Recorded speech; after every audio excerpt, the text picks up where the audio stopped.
your Sooner. Upended balls loose, laying around, picked up on the run. Canning, he's to the 10, he's to the 5, touchdown! Live at Rudy's Country Store and Barbecue. Welcome to the OU Huddle on the Sooner Sports Network from Learfield. Presented by Air Comfort Solutions, your total home solution for plumbing, heating, air conditioning, and electrical. Make the winning call today. Also brought to you by Riverwind Casino. Good times, great rewards. Bud Light, easy to drink, easy to enjoy.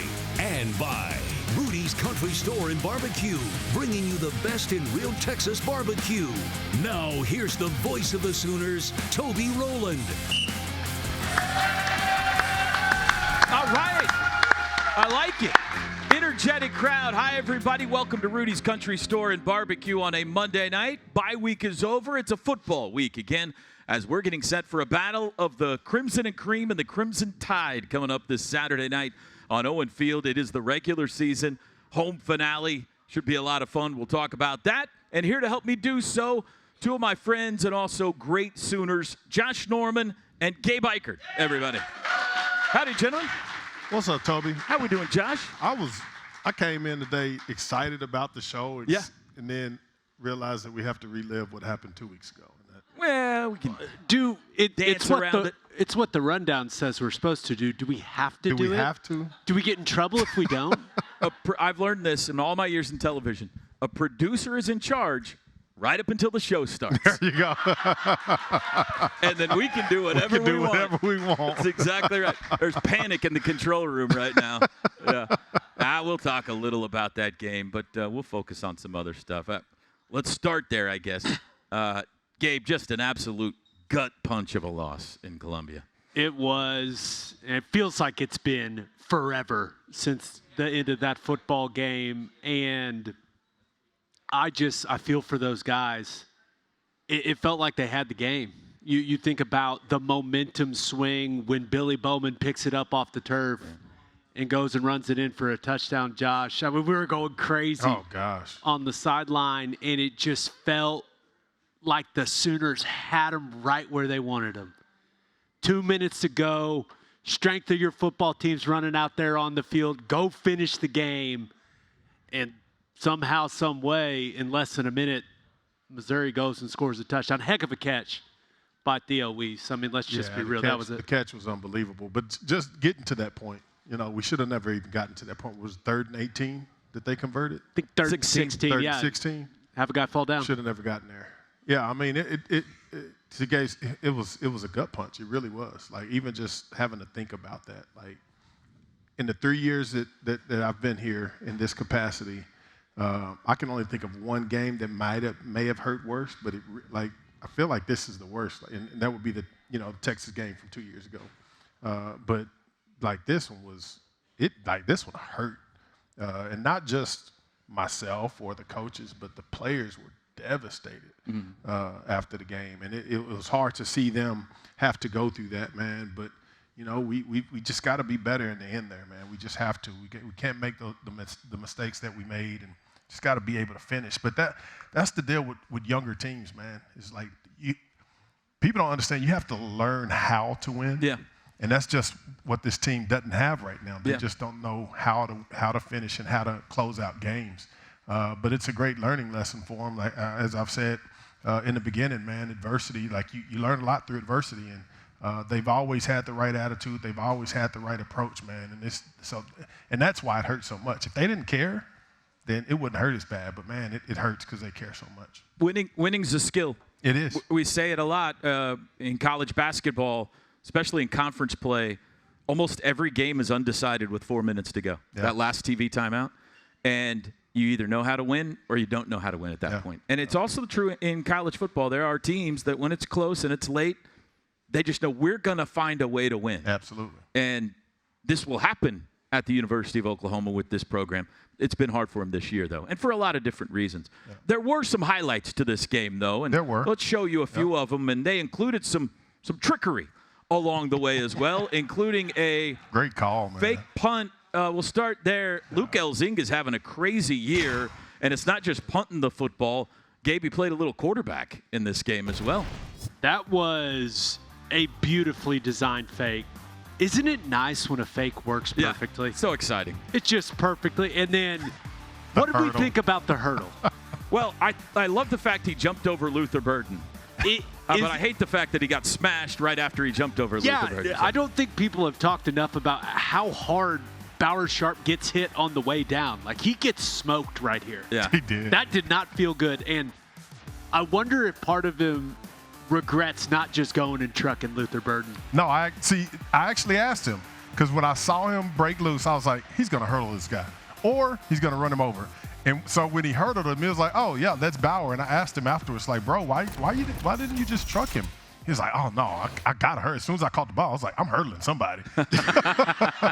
Fair enough. I know, right? But that was just a fantastic play in the football game, but it's our longest play of the game. Right. It's our longest pass of the game. Really, Gabe? Well, you think about it, and the offense continues to have issues. Yep. But when you're getting so giddy over your punter throwing a pass, it just kind of tells you where the passing game is at. I mean, Jackson Arnold was 15 to 24 for 74 yards. 74 yards. Yeah, that's tough. I mean, it's tough to go beat a good team on the road when your passing game is struggling to that degree. And it's almost crazy that OU was so close to winning that game. Agree. When they had that lack of passing attack. Yeah, agree. Yeah, I say it every week. We've got to be able to run the ball to win. But the truth is, to close out games, you have to be able to throw the ball. And that's where we're lacking, is if we get in a tight game and we have to really drive the field by throwing the ball around the yard, throwing it down the field, is where we struggle. And, we should have never been in the position we were at the end. But when we are in those positions, we've got to be able to make the plays and find the open guys and get them the ball down the field and hang on to the ball so that we can finish. I thought that you saw the Sooners do some nice things in the running game against a Missouri defense that I think is really, really solid, especially along the defensive front. But you had 2 passing plays over 15 yards. One was a fake punt, and one was a trick play, quarterback throwback. Neither one came from the quarterback. You have to find. Roll the tape of the trick play from Taylor Tatum to Jackson Arnold, everybody. It's a great play. Great call, great execution. This is a play, if you remember, they ran earlier in the season. Taylor Tatum got a little antsy earlier in the season, so did Jackson Arnold. They didn't play it cool enough, and it didn't work. This time, they executed perfectly in a massive moment in the football game. Hey, shout out to Logan Howland for his block. That time. He sold it. Yeah, last time he didn't sell it. Yeah, it was a good block, too. Yeah. No, great job by Logan, and a smart football play.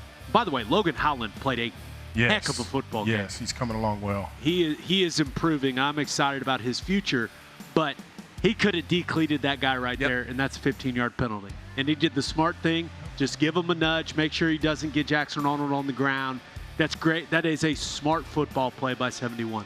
All right, the play of the game, at least at the time, what we thought was going to be an epic one that goes down in Sooner history came late in the fourth quarter when Billy did it again. His 4th career touchdown on defense. Sammy Omosigo pops the ball loose, and to no one's surprise, it was Billy Bowman there to scoop it off the turf and run it in. This kid just makes plays, Josh. Man. All day long, man. I mean, he's special, man. He really is. I mean, it's been so fun watching him the last 3 years. Even though he hadn't had as many interceptions this year, I mean, he's just made so many plays. Like the way he smoked that guy on 4th down on the sideline. I mean, like he's just all over the field, always making plays, always leading. And I mean, this is no surprise that in the moment, the biggest moment of the game, you need somebody to step up and make a play. It's no surprise that it was Billy Bowman. That was exciting. But the play you're talking about, the 4th down stop, that's the one that got him drafted a little higher. No question. On Saturday. No question, speed that he showed and the tenacity there was unbelievable. It's one of the best plays of his career. Yeah.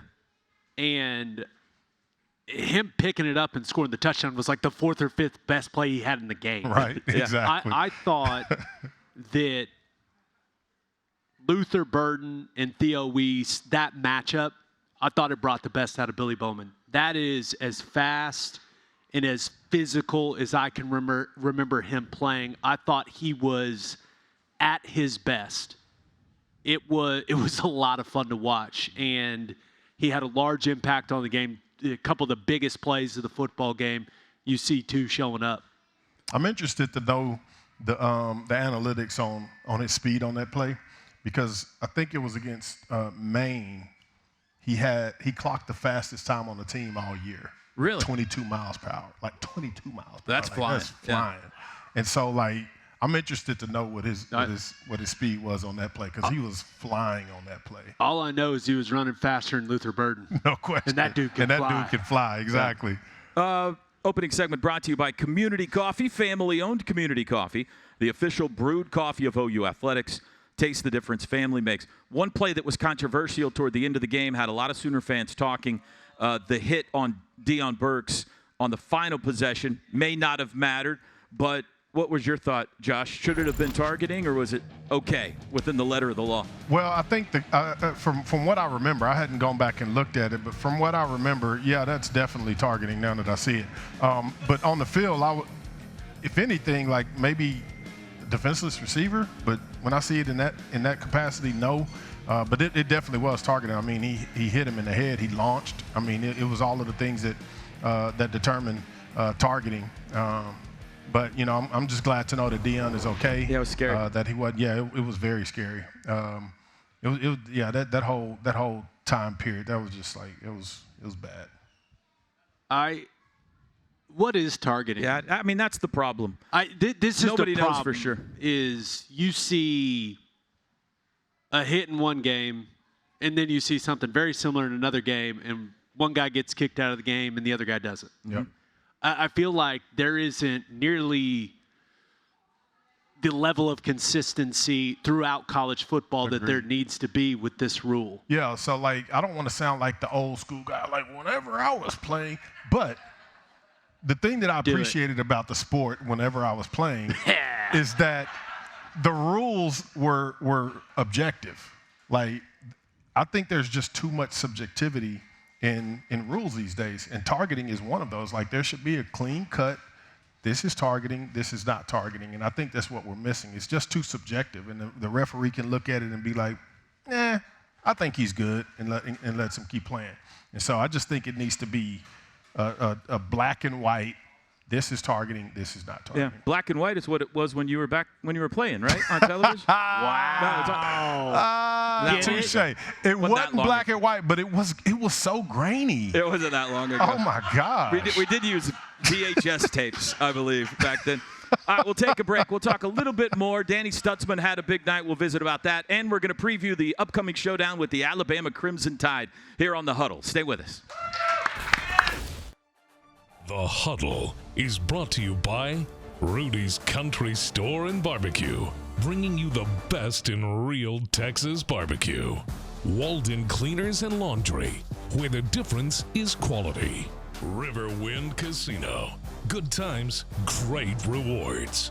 Bud Light, easy to drink, easy to enjoy.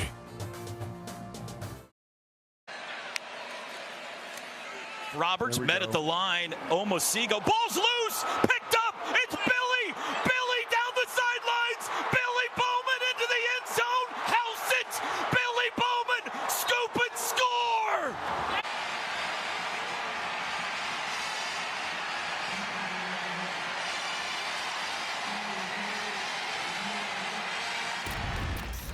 That was quite a moment. That was quite a moment. Stop the count right there, please, because there were moments after that. But Sooners fall 30-23 to Missouri on Saturday. We're going to preview the showdown with Jalen Milroe and the Alabama Crimson Tide coming up. By the way, back-to-back primetime games for the Sooners to close out the season.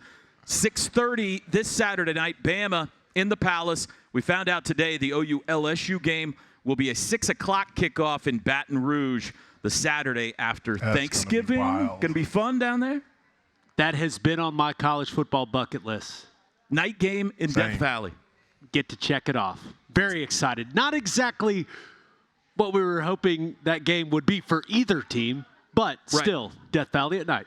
Check. Yeah, we'll see. There still could be a lot on the line for sure. Okay, couple of other highlights from the OU Missouri game. Let's give some love to Danny Stutzman. I mean, he's been great all year, but a career-high 19 tackles in this game. Josh, he was everywhere. Everywhere, man. Dude is just, he is who we see every week, man. And, you know, shout out to him for putting in the work that he's put in. I mean, he's constantly studying film. He understands the defense, the defensive schemes, their tendencies, and so he's putting himself in great position. And then also shout out to the defensive line, man, because they're allowing him the space to get to the ball. And I mean, the defense as a whole has just been playing lights out. I mean, how they played against the run was brilliant. There were times that we gave up more than we wanted, but man, just overall, I mean, they played solid all year. Yeah, shout out to Danny for it. I mean, that's just beautiful work, man. It's what we've grown to expect from him, honestly. He plays at his highest level in the biggest games. He's, like you mentioned, Josh, he's always in the right spot. He knows this defense inside and out. And he played an excellent football game. I feel for him. Yeah. You think about the entirety of the situation for Danny Stutzman coming back for your senior year. You've been very solid on defense, and you're 5-5. Yeah. And what'd we give up? 278 yards Something to Missouri. like that, yeah. I think they held him under 3 yards a rush. 2.9. What else could you ask for? Sure. You have to get the one stop late in the game. Yep. But they were lights out in the first half of that game, and OU's offense just wasn't able to create the separation that they should have created at that point in time of the game. And just OU's defense has been rock solid, and Stutzman has been the leader of that entire thing. My request for Sooner Nation would be this, and you don't need me to say it, but I am anyway. Saturday night's going to be senior night. There's going to be a whole lot of seniors to honor, but Danny Stutzman and Billy Bowman did not have to come back this year. And they did, and they have been unbelievable all year long. The season hasn't gone like they or anybody wanted it to, but I hope there is a crazy outpouring of love for 2 and 28 on Saturday night. They deserve it. Yeah, agreed. Yeah. And the thing that I'll say to add on to that, Toby, is like what we see on the field is one thing, man, but the way those guys have led, you know, it has been a very, very disappointing season, especially for those guys who've come back, who've put in all of the work, who've developed themselves as leaders and players to come back and have this type of season.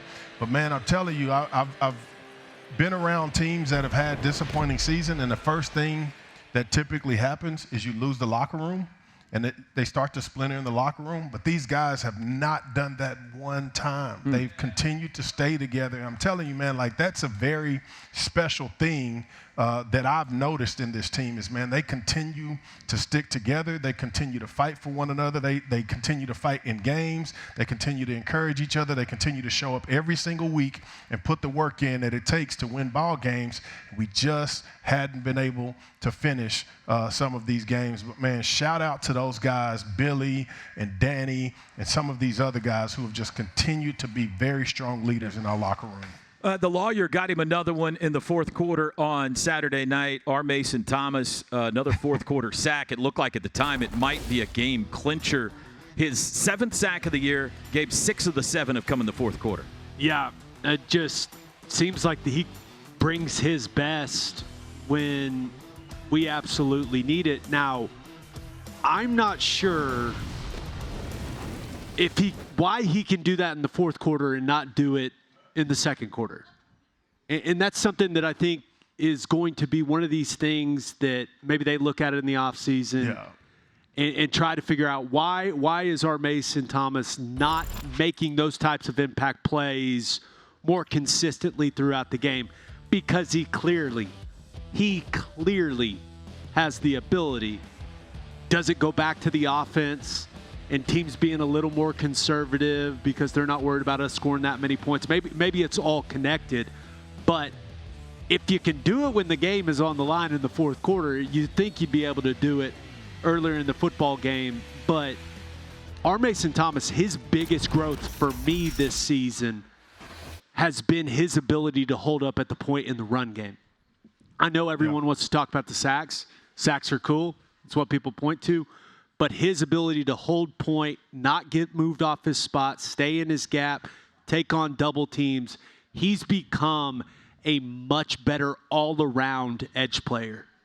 He used to be like a guy that you would say, okay, he can rush the passer a little bit. Now he's starting to become a complete player out there on the edge. I think what you see is a combination of situational football and then his greatest strength. His greatest strength is he can freaking pin his ears back and he can use speed to get around the edge.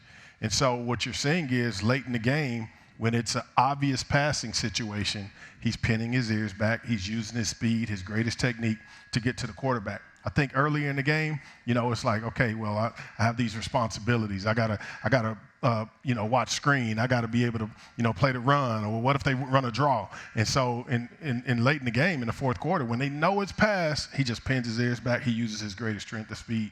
But to your point, also, Gabe, yes, that's another thing that he's done great. That's why you're not seeing a substitution on first and second down. He's not just coming in on third down to rush the passer. He's playing first, second, third down because he's able to be a great player in the run game. I think the next step for our Mason Thomas is to develop an inside counter move as a pass rusher. Counter move, he has to. Now, you have to be smart, and you don't want to lose contain, especially you think about playing a guy like Jalen Milroe this weekend. If you're going inside, you better be right, and you better get him down. Yeah. But I think that's the next step in his evolution as a player. He's got the speed rush. He's got that ability to just blow by a guy over his outside shoulder. If he can develop an inside counter to where the tackles are kind of off balance, going which one is he going to go with, that's where I think maybe he'll be able to find some more consistency as a pass rusher throughout the entire football game. Craig, I'm going to skip ahead in the rundown a couple of spots because I want to make sure we get to Xavier Robinson, the freshman running back who came in late in this game at Missouri. I don't know if a star is born or not, but certainly that drive he went on certainly looked like that could be a possibility. Josh, he was fantastic. Freshman, Carl Albert High School.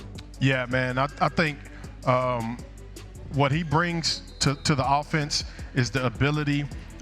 He's a big guy, so he's going to be hard to bring down. But he does such a great job of running behind his pads. Like, as big as he is, he really compacts himself as he runs, and he stays tight. He's not bouncing out stuff. He's just straight downhill, man. And that's really what we needed in this game, man. Just find that crease, get what you can, get up the field, and he was able to make some good plays. And I think he has a bright future here with us. Teddy drew the comparison in the broadcast to Kennedy Brooks, and I like that too. He's got a patience to him, Gabe, that really sets up the blocks and everything. I understand that comparison, but he's way bigger. Yeah, he's a big dude. That is big dude. He's just more, I think he's more physically gifted than Kennedy Brooks was, and I'm very excited to see what Xavier Robinson ends up being at Oklahoma. One thing that really stands out to me, he looks really good catching the ball out of the backfield.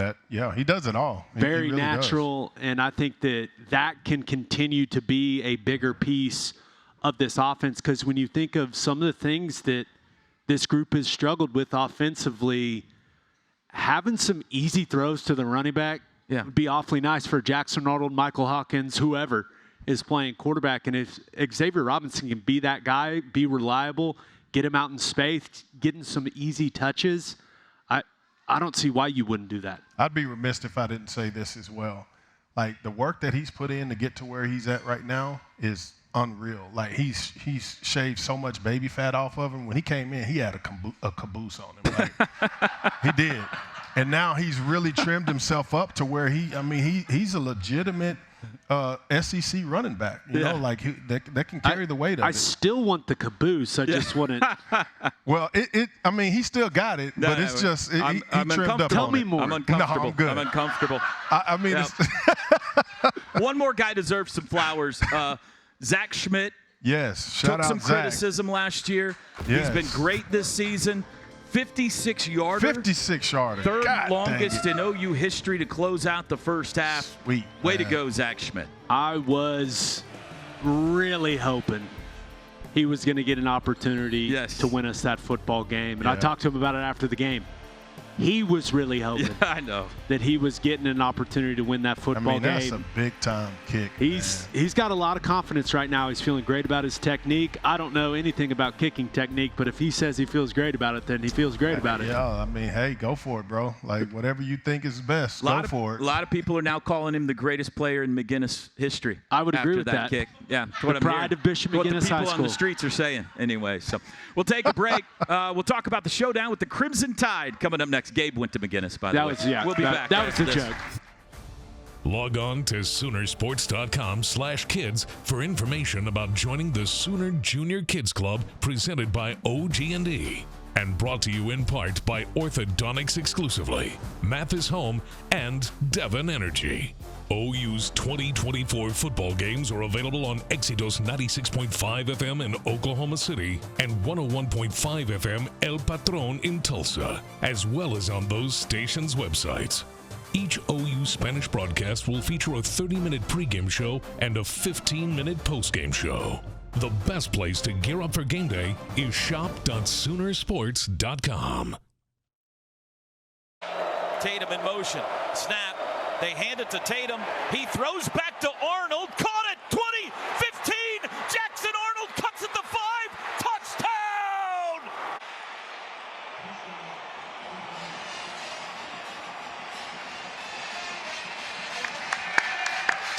Welcome back to the Huddle. Toby, Josh, and Gabe with you. This segment brought to you by Riverwind Casino as we go behind enemy lines now. Riverwind Casino, good times and great rewards. Sooners taking on the Alabama Crimson Tide, only the second matchup ever in Norman between Oklahoma and Alabama. Sooners, of course, won the first one back in 2002. That was the Ronaldo Works game. Here's a little more about Bama. They're 8-2 on the year, coming off a 52-7 win over Mercer, averaging right at 40 points a game. That's top 10 in the country. And the turnover margin outstanding as well, plus 13. Gabe Eichert, Brahms Ice Cream and Dairy Store brings us the scoop. Brahms Ice Cream and Dairy Store is farm fresh for over 50 years. What's the scoop on Bama? Tell us more about the Crimson Tide. Good. Thank you, Gabe. We'll be around. They're Alabama. I know Nick Saban has retired, but they got a lot of the guys that Nick Saban brought into that program. They've added some new pieces that Kalen DeBoer has brought in. They've got the best young wide receiver in college football in Ryan Williams, and what I believe is the most dangerous weapon in all of college football in Jalen Milroe. He is an absolute nightmare for a defense. He throws a nice deep ball. They've got talented wide receivers. Their offensive line's playing at a high level. And he just might be the most dynamic runner of any player in all of college football. 15 touchdown passes, 17 touchdown runs for Milroe on the year. He's not what you would just call a precision passer that you feel like is going to pick you apart from in the pocket, but he's gotten better each and every week, it feels like, throughout the season as a passer. He's becoming more and more comfortable. But first and foremost, Josh, if you don't stop this run game, you don't have a chance. No, and they throw a lot at you, especially with what Milroe adds with his legs. Yeah, I think that's what makes their offense run so well is their +1 run game, meaning quarterback run game. That's what's gonna, that's gonna be tough to stop. But knowing us, knowing our defense, we'll be just fine. I think for us, it's really gonna depend. Y'all know what I'm gonna say. What am I gonna say? What we got to do to win? We got to run the ball. We got to run the ball. And we got to take care of the ball. Like, that's really what we got to do, man. The games that we've won, let me say the games that we've lost, all 5 of those games, we've lost the turnover margin. Every single one of them. Even the games that we run the ball well, we lost the turnover margin. Now, we just can't give the ball away, man. Like, we have to take advantage of every opportunity that we have the ball in our hand, whether that's a field goal, a touchdown, or a punt. Like, we can take a punt. Like our defense is solid. Now, granted, we got to move the ball on offense. We've got to do well, and our defense. I mean, they got to show up and play as well. But when it comes to containing the Alabama offense, we've got to stop the quarterback run game, and we have to make him be a pocket passer. That's where he's least effective. He's a really good player. Right. He's least effective when you force him to be a pocket passer. He's still effective as a pocket passer, but it's the least evil. Choose your evil. It's the least effective. It gives us the best opportunity to win. Absolutely. And I think when you look at how this game could unfold for Oklahoma defensively, I think red zone defense is going to determine the football game. Yeah. With how talented Alabama is at every position offensively, they are going to move the football. They're too talented not to move the football.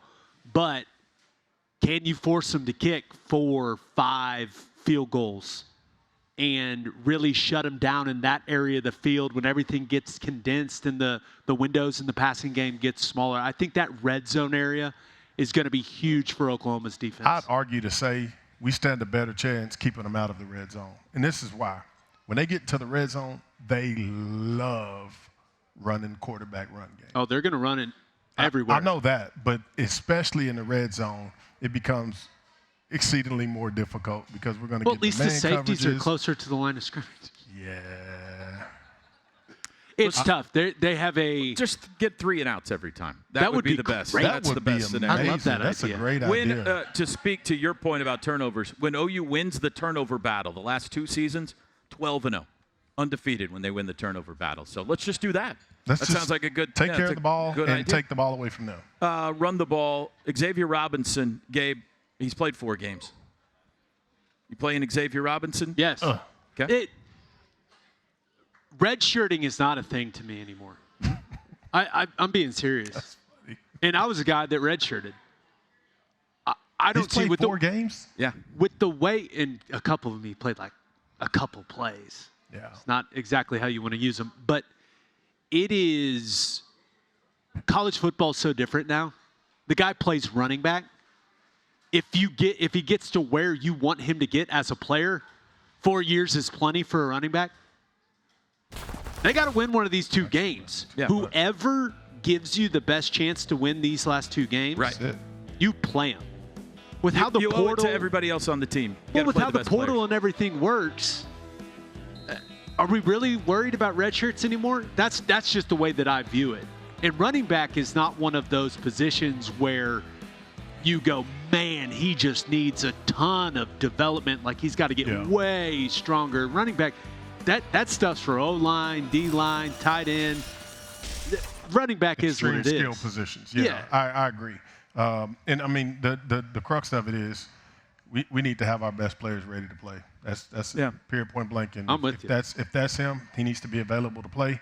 And yeah, I mean, like we need him. We need him to win the ball game, and he needs to be ready to go. Oklahoma also did not have Javante Barnes for that game in Missouri. We don't know his status. He may be back for this game, and so that could be a moot point. We'll see. Taco Mayo tells us what's on the menu. Big appetite, bigger savings. Download and save today. That's from Taco Mayo. Quick break. When we come back, we'll break down the weekend that was and is to come in college football. Here on The Huddle. Stay with us. We want to thank all of our Sooner Radio Network affiliates across the state and region. Fans can check out Soonersports.com for an affiliate in your area. And if you're traveling outside the state of Oklahoma, you can listen to all the action on either SiriusXM Radio or download the Varsity Network app and listen free. Taco Mayo. Big appetite, bigger savings. Download and save today. Air Comfort Solutions, your total home solution for plumbing, heating, air conditioning, and electrical. Make the winning call today. Snap good. Hold down. Kick is away. That's got the distance, and it is good. He got it. Bam. Teddy. I think that was Stats. That is our Okay. Stats Kelly yelling in the background. Josh asked if that was Teddy. No. No. That is Dennis Stats Kelly. That's No the statistician in America makes it into more calls than Dennis Kelly does. screaming in the background. It's time for What's Your Beef Now, brought to you by Didier Ranch. Didier Ranch's premium ranch-raised beef can be shipped anywhere in the continental U.S. Visit DidierRanch.com. That's DIDIER Ranch.com to order. Didier Ranch. Tradition tastes better. All right, what's your beef this week, Gabe Eichert? Netflix? No. Rough night. Rough night. I mean, the stream worked so I could see Mike Tyson's butt cheeks, but I couldn't watch any of the fight. Yeah. Tough night for Netflix. Yeah. That was crazy. You know they are supposed to broadcast 2 NFL games on Christmas Day. Oh my goodness. Better figure it out. You mess up Jake Paul and Mike Tyson, okay. You mess up NFL football, you're going to have a problem on your hands. That's Netflix. right. Yeah. Can you imagine not seeing the Saquon Barkley hurdle because of a buffer? Or the Jaden Daniels Hail Mary because of a buffer? I saw screens that I didn't know existed on Netflix. Yeah. I was like, what is this? I was eventually watching a live YouTube stream of someone that was somehow streaming the Jumbotron in Jerry World. That's how I was. Like that's probably not legal. The fight. Yeah. I know. It was a rough night for Netflix. That's a good beef. It was awful. It's a good one. Get it together, Netflix. Let's take a look at what happened around college football this weekend. Oregon ranked number 1. They survive at Wisconsin. That's Dylan Gabriel over Tawi Walker, 16-13. You just had to rub it in like that. Sorry about that. Georgia takes down Tennessee by 2 touchdowns. Kansas hands BYU its first loss. Wow. 4 more top 25 teams. Kansas State, Washington State, Louisville, and LSU all lost to unranked teams. Josh, it was a bye weekend, so we got to sit around and watch all these games. You did. What stuck out at you this weekend? So can I be honest with you? Yeah, go ahead. Because it was a bye week, I got away. Good for you. I did go fishing. Good for you. I didn't watch. I actually forgot that it was college football Saturday. I respect that. Good for you, man. Yeah. Yeah, I'm being honest. It was so lovely. Like I really catch enjoyed anything? myself. No, but I spent a lot of great quality time with my wife. How about a hand for Josh? There you go, Josh. What a guy. Thank you. What a guy. It was beautiful. I will admit. So. All right. Well, thank you for that analysis, Gabe. What about you? I'll shut up. Yeah. I watched a lot of college football. One thing that stood out to me was Florida. Yeah. It's hard to have a lot of hope at 5-5, but they absolutely handled LSU. And DJ Lagway, they're up and down. DJ Lagway's not completely healthy right now, but he had a handful of throws in that game that just make you go, that guy's going to be a star. Mm-hmm. They've already backed up Billy Napier, right, with the vote of confidence from the administration. And Florida fans a couple of weeks ago weren't feeling good, and all of a sudden feeling some hope. Yeah, I think there's a lot to be said for Billy Napier in that regard too. Because I mean, it's one thing to be under the pressure of the hot seat, but for him to be able to keep the team together and playing, that's a big deal, man. Because like he said, 3-4 weeks ago, everybody was calling for his head. And for him to keep that team together playing the way that they're playing, I mean, they've dropped a couple, but they're playing. You can tell that they're playing hard, and they're playing with confidence. And so shout out to him for keeping that team together and keeping them going. They beat LSU, by the way. They did. Georgia handles Tennessee. Tennessee's offense continues to not be what a lot of people thought that they were going to be. If Carson Beck plays the way that he played in that football game, no one can beat him. They're too talented all over the field, both sides of the ball. If Carson Beck is going to play at that level, no one's beating Georgia. Mm. Yeah. And especially, it's a big if though. He's been a lot of turnovers. He has been. Let's just be real. He has been bad when you consider what the expectations were for that guy. But you saw some throws in that game where you went, oh. Mm-hmm. That's why coming into the year, people were talking about him being the first quarterback taken in the draft. He was as good as he's been all season long, and I do wonder what that means for his confidence and for that team's confidence moving forward. Here's some of the key games coming up this weekend in college football. Of course, Oklahoma and Alabama in Norman. Top 5 showdown in the Horseshoe. Indiana, undefeated, goes to Ohio State. Army, also still unbeaten, goes to Notre Dame, and the Big 12 is just up for grabs. BYU at Arizona State. That's How a key about win. Arizona State, 8-2. Yeah. Yeah, were they picked last or next to last in the Big 12 this year in the preseason poll? Dillingham, 34-year-old head coach, doing a heck of a job for them. All right, we got hot takes to close it out when we come back. Brent Venables and Teddy Lehman right around the corner as well. Stay with us. Thank you to our cornerstone television partners, OU Health, OG&E, Fowler Auto Group, and Coca-Cola.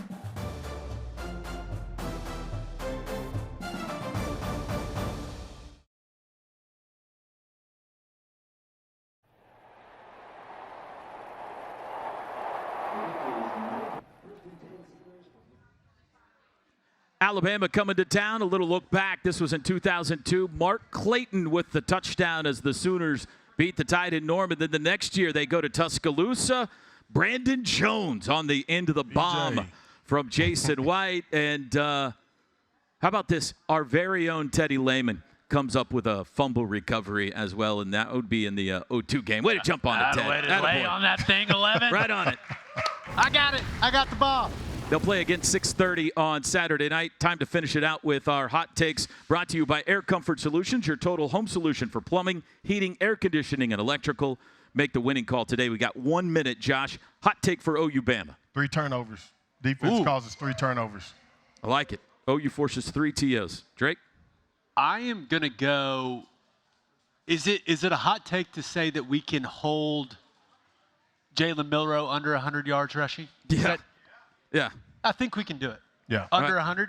I don't think that's too hot of a take, but That man's on a rampage running the ball. I think it's a very good hot take. Yeah, I like it. Jalen Milroe under 100. Your name's Gabe, by the way. I called you Drake. It's fine. 1 second. It's long A. It's fine. I'm going to say that Danny Stutzman, in his final game on Owen Field, comes up with a turnover on Saturday. So we can work together on that one. One of your 3 goes to Danny. I like it. Great hanging out with you guys again. I missed you last week on the bye week. Josh Norman, Gabe Eichert, everybody. Stick around. Brent Venables and Teddy Lehman join us next for Sooner Sports Talk here at Rudy's Country Store and Barbecue. These guys will be right back here with us next week for the Huddle. Boomer Sooner.